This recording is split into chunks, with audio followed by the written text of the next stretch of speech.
morning and welcome everyone. This is United Lodge of Theosophies, Washington, D.C.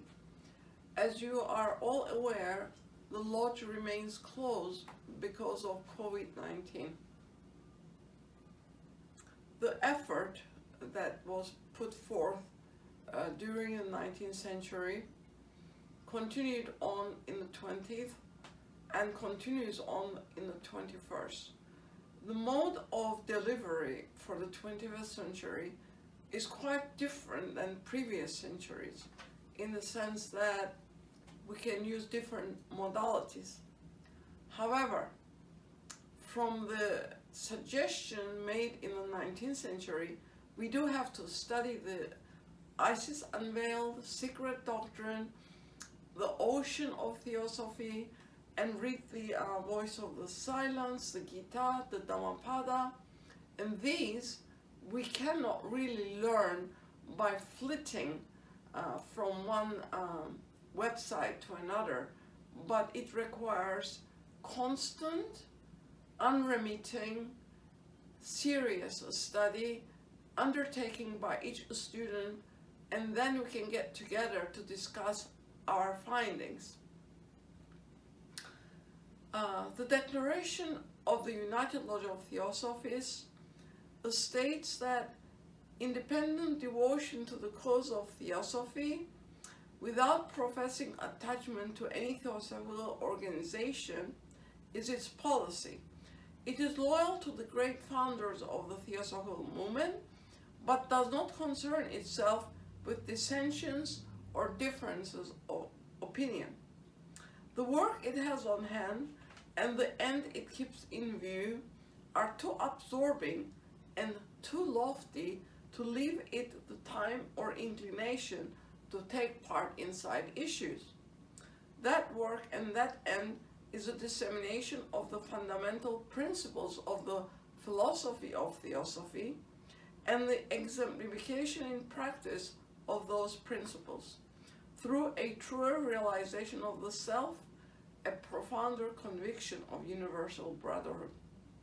It holds that the unassailable basis for union among theosophies, wherever and however situated, is similarity of aim, purpose, and teaching, and therefore it has neither constitution, bylaws, nor officers, the sole bond between its associates being that basis.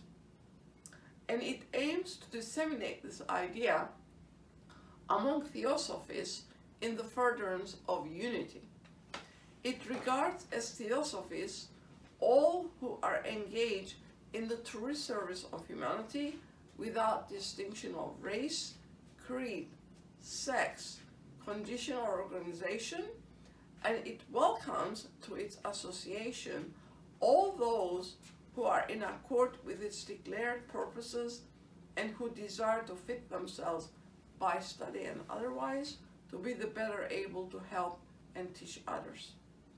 The true Theosophist belongs to no cult or sect, yet belongs to each and all.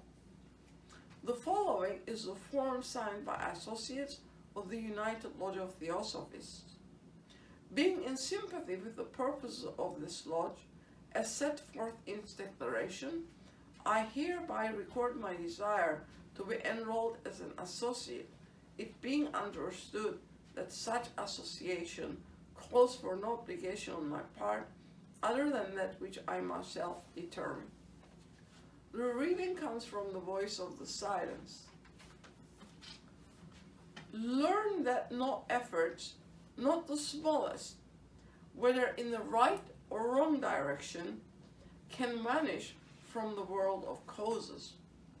Even wasted smoke remains not traceless.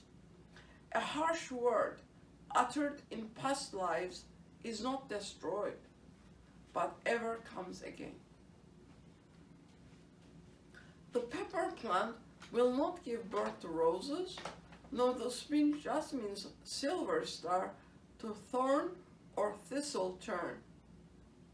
Thou canst create this day thy chances for thy morrow. In the great journey, causes sown each hour bear each its harvest of effects, for rich justice rules the world. With mighty sweep of never-erring action, it brings to mortals lives of will or woe, the karmic progeny of all our former thoughts and deeds. Take then as much as merit hath in store for thee, O thou of patient heart. Be of good cheer, and rest content with fate.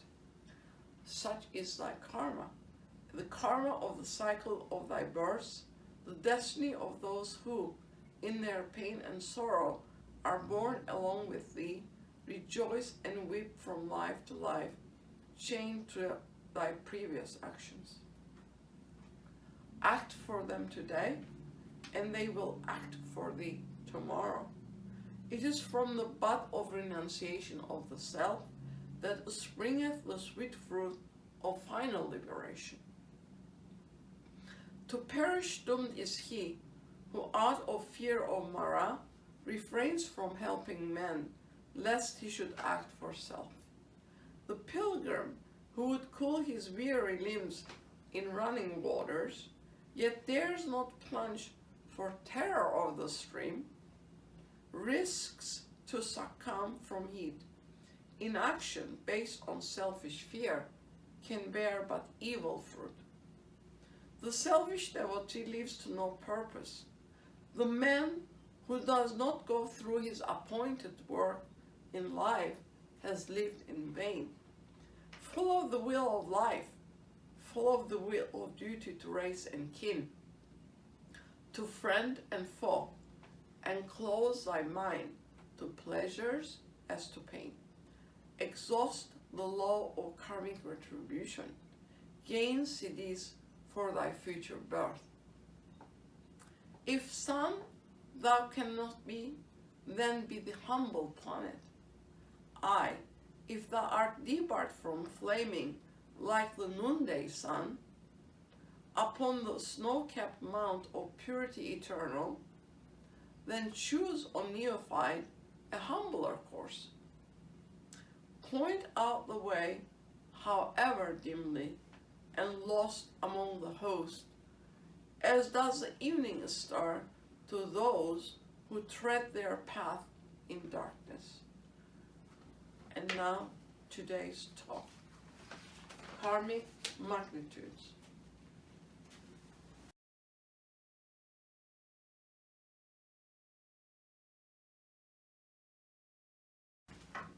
Thank you, friends. Karma overall means the interrelationship of intelligences of the universe.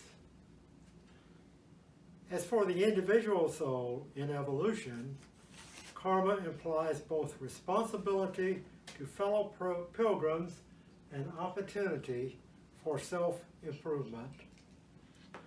Before people can act right, they must have principles based on pure motive and sure knowledge.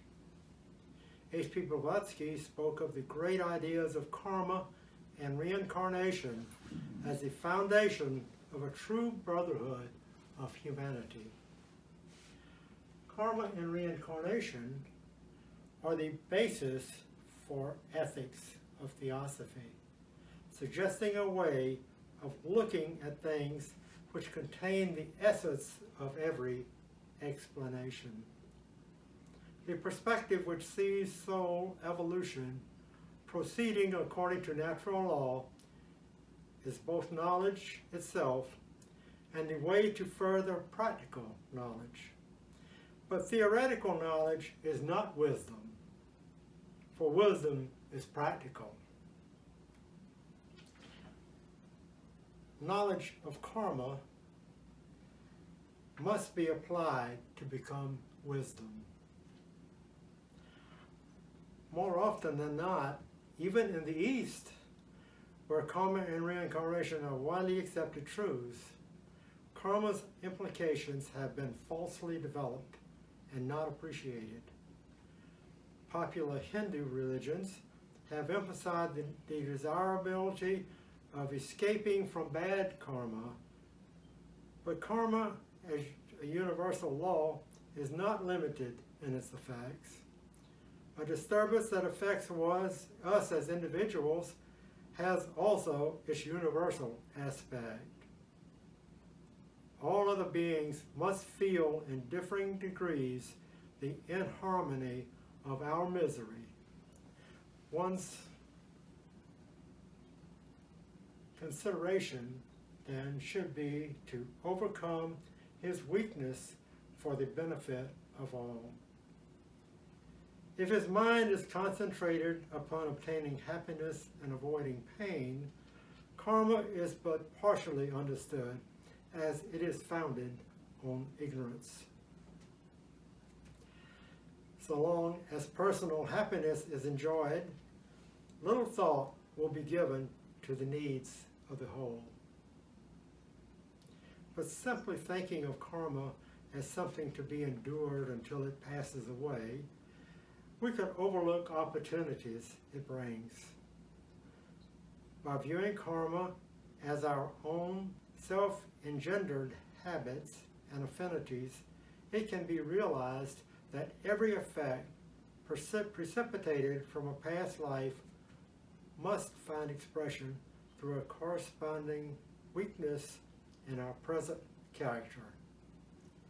It is possible to find the specific nature of the karmic disturbance by considering faulty ideas, partial motives, and unwise actions of the immediate past. If one is to find wiser modes of action, we must 5. Analyze with painstaking care all the motives and tendencies of one's present personality.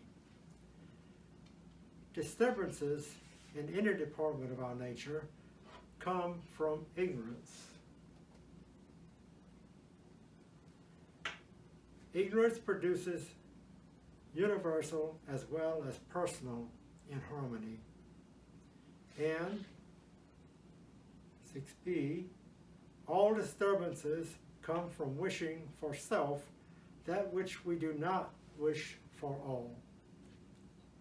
If the doctrine of karma is used simply as a means of insulating the mind against unpleasant circumstances, one fails to fulfill his larger responsibility to himself and to others, that of eliminating the cause of those disturbances. If one is desirous of securing the welfare and happiness of others before that of self, he will be less interested in securing his own, quote, insulation against unhappiness, close quote, than he would be in fitting himself to be the better able to help and teach others. The course of every individual human life is a current narrative illustration of the hinging of one important event after another upon one unimportant event after another. Suffering and grief from accidents involve alterations in the course of events which will affect the lives of generations unborn in unforeseen ways, may in some cases affect world history to the destruction or salvation of millions of lives. But every one of these accidents is contingent upon any incident, however slight, that may ever have happened in the life of either participant to bring him to that spot at that precise fraction of a second. Such an insignificant link in the chain may be merely the quickened cadence of the step of a husband leaving the house in anger after a morning quarrel. It may be a casual greeting by a friend in the street, or it may be a powerful world figure lingering in the office for an extra moment to complete a plan affecting, for good or evil, the paths of nations. this detailed intertwining of karma gets overshadowed by the ruling principle behind conventional action, which is expediency. The fact is overlooked that divergence of just one step from the straight path leads to an infinity of errors. Although most of us do not have sufficient foresight nor hindsight to see the error. So it is not the sinners who have caused most of our troubles. They have, for the most part, been candles blown out without great damage in the winds of their own passions. The world owes its miseries to the inflexibility of the righteous, whose initial deviations from wisdom lie too far back in the ages to now be perceptible by either themselves or others. An unrelated event can never happen. Never will we be prosperous when other people are impoverished, nor poor when they are thriving. Never can we shut ourselves within our self-made boundaries as we try to remain unaffected by what goes on elsewhere. The least, quite as much as the greatest, beings or event affects the destiny of all. Behold the might of the insignificant event, the writings tell us. The attitude to be assumed, then, is that of doing every act, small and great, trifling or important, because it is before us to do, and as a mere carrying out by us as instruments of the will of that divinity, a deity who is ourself.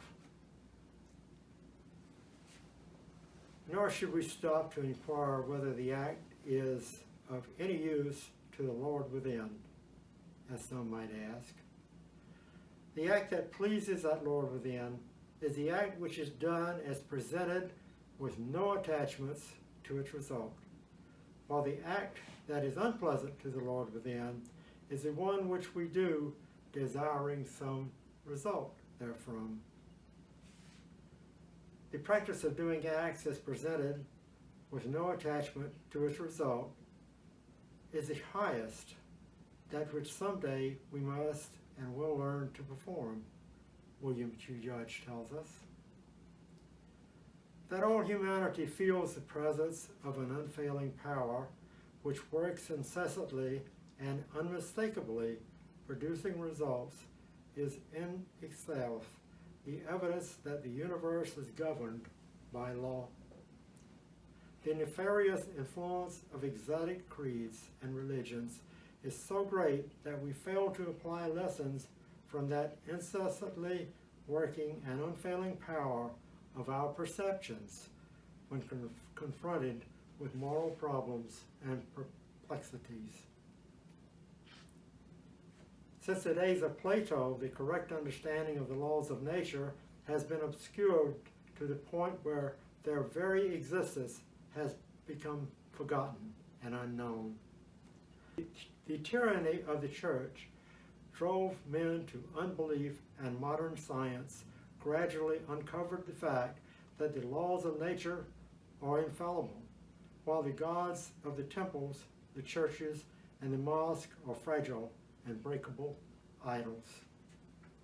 It has been left to Theosophy to proclaim the interdependence of the worlds of spirit and matter, to assign to the soul its proper place, from which both religion and science has dethroned it, and to give to the body its right position in the scheme of things, that shadowy and transient vehicle in which the immortal soul of man is sheathed, but which can be transformed into a veritable temple of God.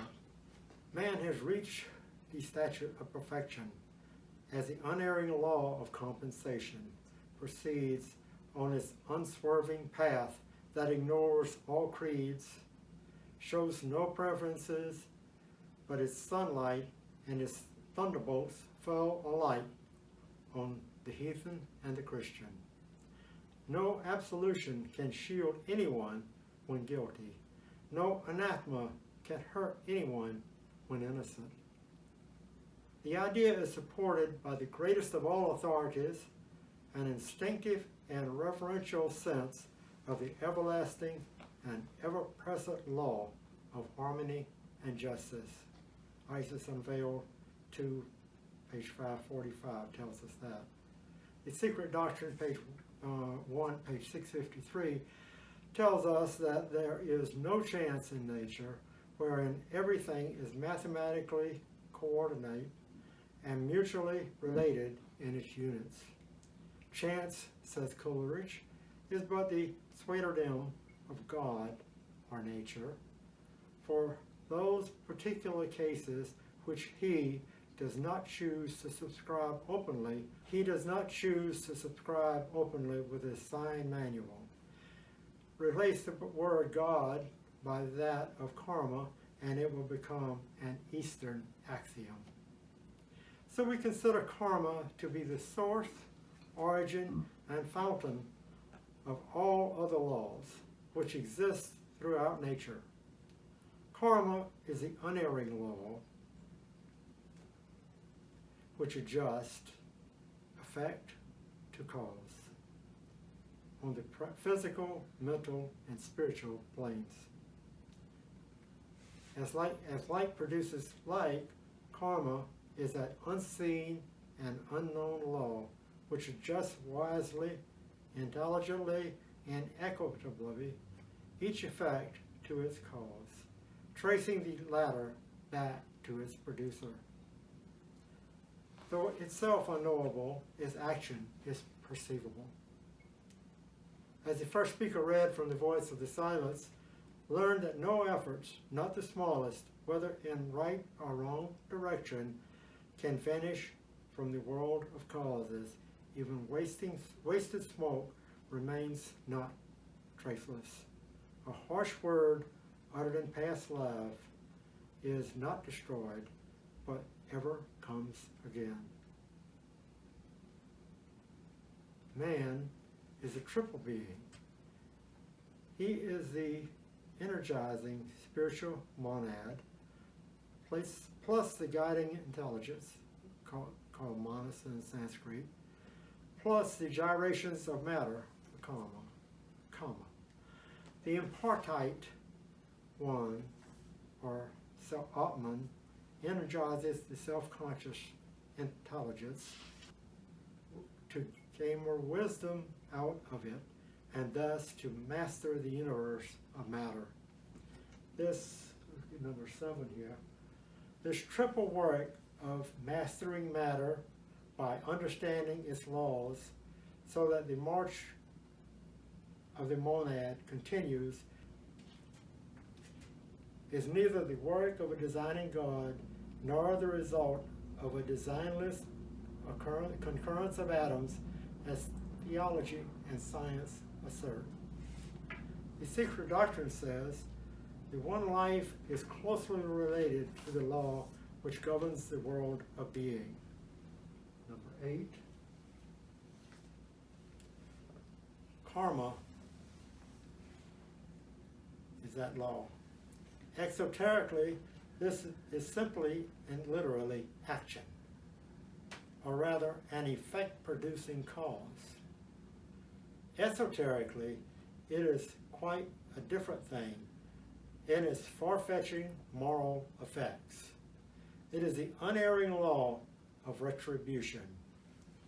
This law, whether conscious or unconscious, predestines nothing and no one. It exists from and in eternity, truly, for it is eternity itself. And as such, since no act can be co-equal with eternity, it cannot be said to act, for it is action itself. Karma creates nothing, nor does it design. It is number 9 down here.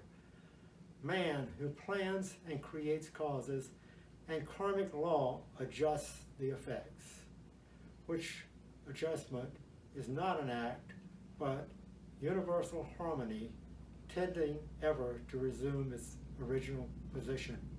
Karma is an absolute and eternal law in the world of manifestation. And as there can only be one absolute, as one eternal, ever-present cause, believers in karma cannot be regarded as atheists or materialists, still less as fatalists, or karma is one with the unknowable.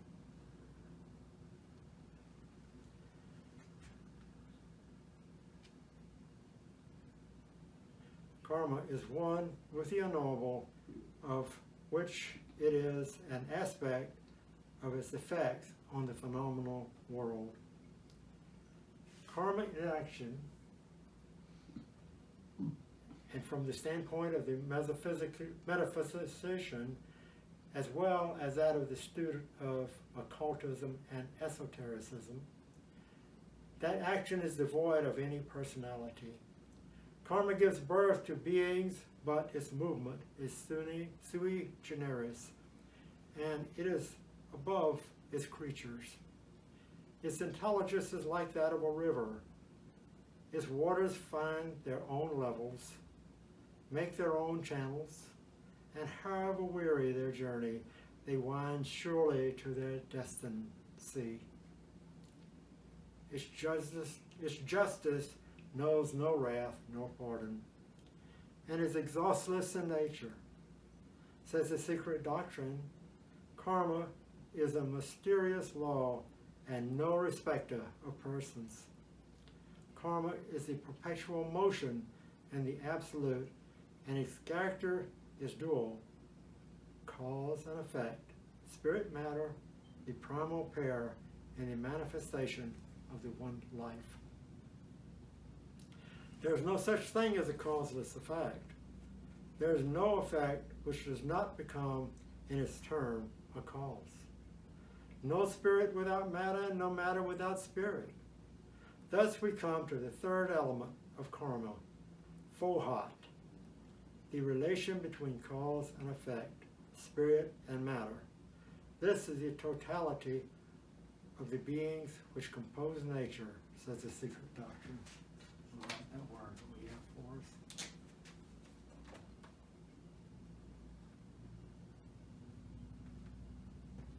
And we have separate talks on that word. Number 11, the whole order of nature evinces a progressive march toward a higher life. There is design in the action of the seemingly blindest forces. The whole process of evolution, with its endless adaptations, is a proof of this. The immutable laws that weed out the weak and feeble species to make room for the strong, and which ensure the, quote, survival of the fittest, close quote, though so cruel in their immediate action, all are working toward the grand end. The very fact that adaptations do occur, the fittest do survive in the struggle for existence, shows that what is called unconscious nature is in reality an aggregate of forces manipulated by semi-intelligent beings. We call them elementals.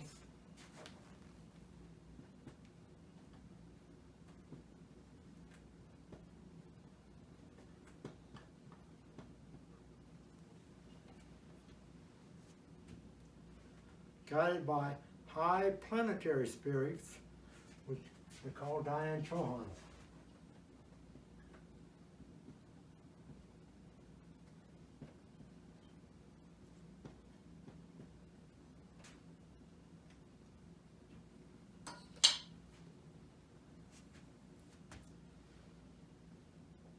Dianetrons, whose collective aggregate forms the manifested verbum of the unmanifested logos, and constitutes at one and the same time the mind of the universe and its immutable law, the secret doctrine tells us. The great breath in which the triune differentiation lies concealed in latency is the law of attraction-repulsion, or cause-effect. As its ideative or spiritual tendency impels through its photic or energetic nature,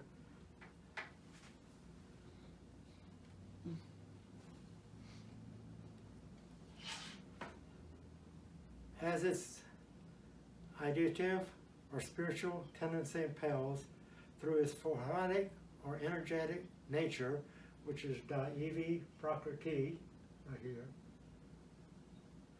its substantial or material nature, which is mula prakriti, manifestation, which is manvantara, occurs when it withdraws the impulsion. The material nature is absorbed and pralaya ensues. In the long series, the same law produces reflections of reflections and shadows of shadows. The innumerable sub-manvantras followed by equally innumerable sub-pralayas. Sleep, death, pralaya of man and of nature, materially, mentally, and spiritually, is by and under number 12 down here.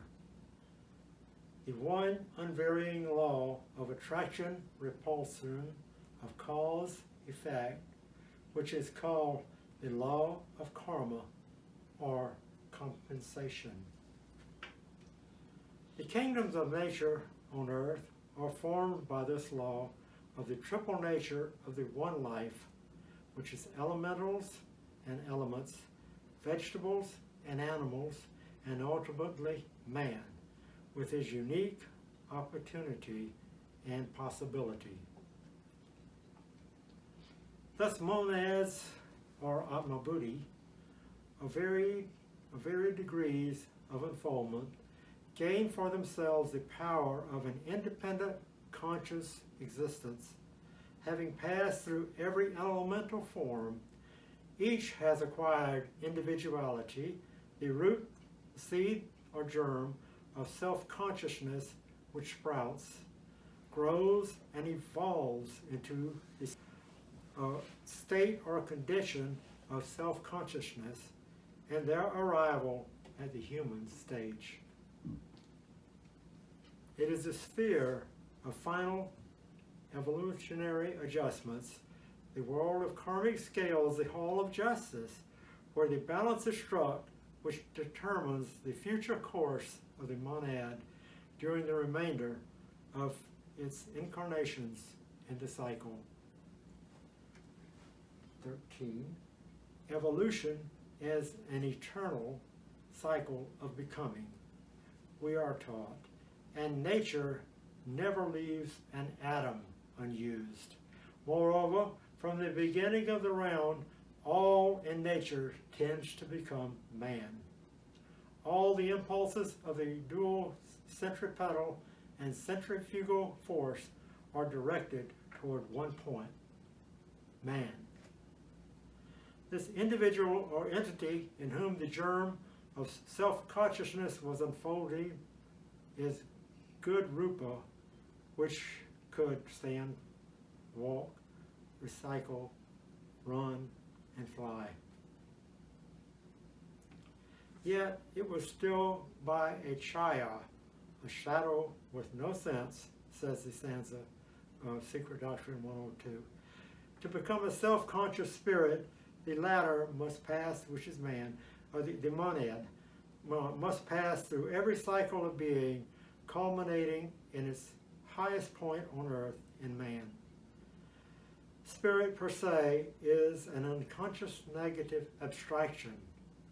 Its purity is inherent, not acquired by merit.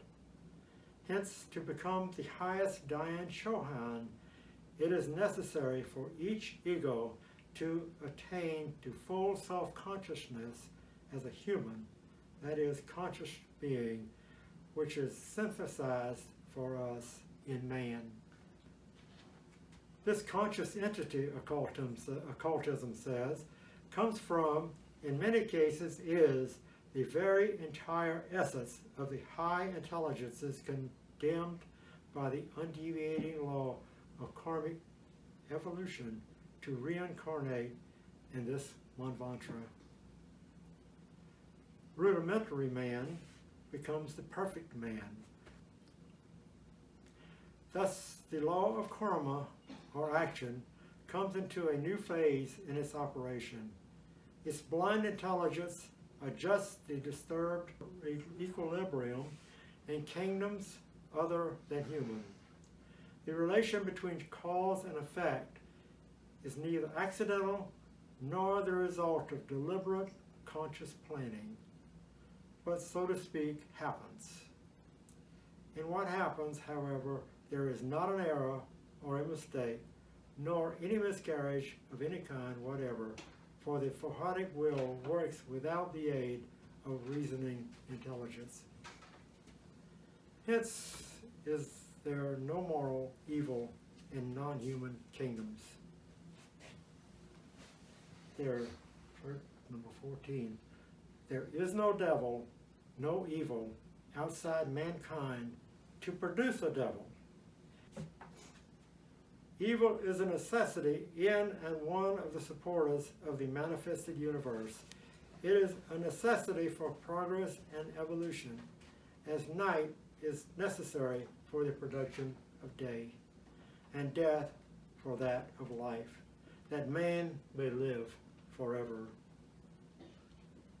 Number 15. The attainment of masterhood is possible for every son of man. This possibility lies in the right use of karma. With the birth of self-consciousness, cause and effect do not just happen. Will is now joined to intelligence. Instinct and impulse have made room for reason. The creative power of will has become active, when up until now it worked passively. Having received the gift of the gods, the creative fire of intelligence, man comes under a new phase of karmic operations. That creative power has to energize him, to induce him to action, or karma. Now man has to find ways and means to devise efforts to move from within.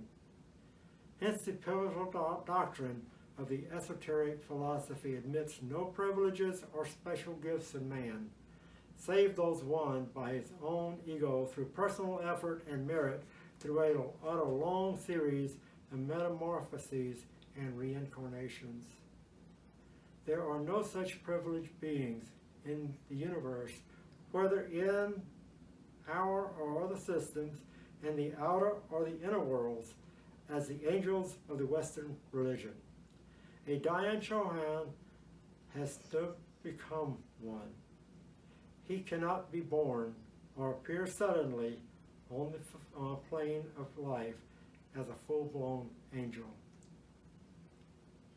To live the religion of responsibility, the one and only true religion for any man, one has to become convinced of the existence of a personal spiritual entity within the personal physical man.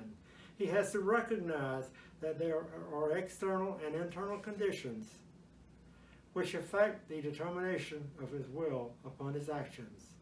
He must reject fatalism and perceive the fact that from birth to death he is weaving thread by thread around himself his own destiny, as a spider does his cobweb. The conscious and willful actor is man. As such, he is at the starting of a new path of evolution. Action or karma, guided by intelligence and energized by will, is his special prerogative. The indulgence and use of it begets the sense of duty in him. Dharma, which is the characteristic property on the plane of effects in non-human kingdoms, becomes a sense of duty. When, in the progress of evolution, through the performance of duty, man comes to glimpse that self-consciousness means not the consciousness of oneself, but that of the one-self. Dharma assumes for him the still higher phase of yajna, or sacrifice. Performance of one's own duty leads to family dharma, to nation dharma, to race dharma, with other respective virtues of protection, patriotism, humanitarianism, the giving of oneself to others. Thus the human soul grows as our individual karma affects and is affected by family, nation, and race karma. There are 3 stages, number 16, of the path of the human soul. The living of his individual life through until the payment of debt incurred by himself. The living of his corporate life through until the payment of debt incurred by him and all those souls he directly contacted without shouldering the burden of universal suffering. And 3, the living of his universal life through all manifested nature. In the individual and corporate life, the intelligence is drawn into the vortex of evolution caused by cycles. In the universal life, the individual remains the servant and therefore the master of the revolving wheel of time. Although we may progress far toward a practical understanding and application of the laws of karma and reincarnation in our daily life, it is still possible to find ourselves making the applications from a separative and disunited basis. So when misfortune befalls, we are advised to look for some present and active disunity within. Also, the masters once wrote that we should not be thinking about our good or bad karma, but should, number 17, do our duty on every hand and at every opportunity, unmindful of what may result to us. We have our Google Meet every Sunday at 11 o'clock, and the link is posted here in the next slide.